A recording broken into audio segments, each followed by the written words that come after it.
And here we are. We take you out to Spartan Stadium in Santa Monica. They would strike early. They had the beautiful new uniforms on. Well, not new uniforms, but I guess you'd call the alternate uniforms on.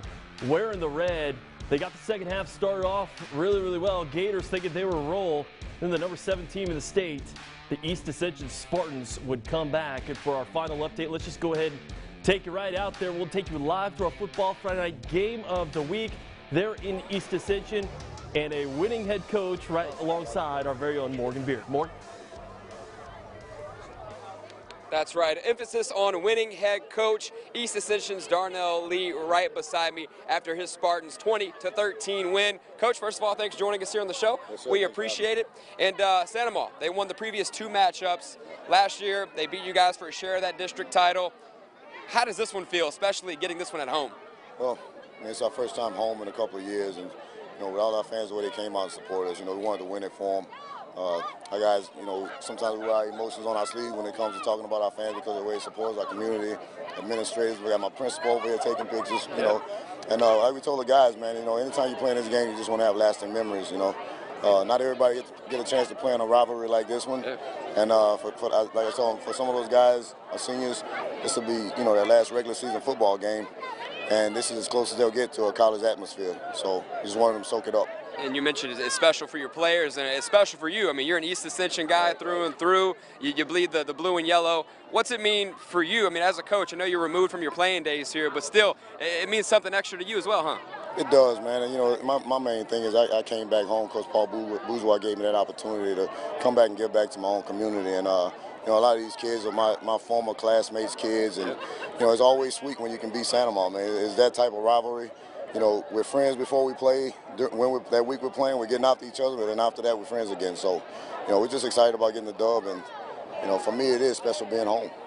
And you'll take a win any which way you can get it. Early in that first half, a lot of missed opportunities by this offense. It seemed like a lot of points were left off the board there. What clicked there in the second half to kind of get it rolling? I mean, we accepted the fact that, their box plays real well, and they did a good job against our run. They scouted us well, and we had some good matchups on the perimeter, so we just took advantage of those, and we were able to move the chains. Cameron Jones is the backup quarterback.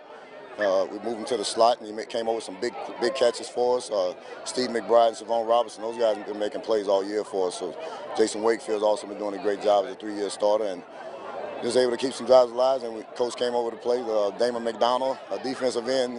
That's right. Checked him in eligible and hit him in the back of the end zone. And one thing I know is that he's consistent because he bobbled the pass in practice and he bobbled it in the game, but he came up with it. Hey, a bobble, a catch is a catch. Let's talk about that again real quick. Number 91, you see that on the jersey. You don't expect a guy like that to catch a pass. You were telling me off camera, a little new wrinkle just for this game. Yeah, we put it in this week. Every week, Coach Young comes up with 2 money plays. And so up to this point, he's got about 20, but we used 2 of them tonight. We hit Damon earlier in the game, and they did a good job. They held him up, and it was only for like an 8-yard game. This time, it went in for the score. So. And suffice it to say, you're going to take this momentum into the postseason. How do you handle your team after this big win? You mentioned the emotions. It's not like any other win. So I guess what's your message to your team? We came in, when we came in the game, I tried to downplay the rivalry as much as I could, but you can't stop the rolling of the houses with toilet paper and all that they do during the week. But I just told them, we set out, in the preseason, we said we wanted to play 15 games. The only way to do that is to go undefeated every week, regardless of your opponent. So don't look at the STA on the side of their helmets. Look at the film. We're going to break them down for who they are and, just try to keep it in perspective. And the perspective right now, it's a big rivalry win for you guys, 20-13. Coach, I know you're going to enjoy this one. Yes, sir. Hey, thanks for the time, Coach, as always. Head coach for East Ascension, Darnell Lee. His Spartans get the 20-13 victory over bitter rival Santa Monica tonight. And you can see kind of the emotion coming out of him. East Ascension guy through and through, so this means a lot for his players and, of course, to himself. Reporting live here at East Ascension High School, I'm Morgan Beard. Brian, back to you. Thanks, Morgan. Good stuff.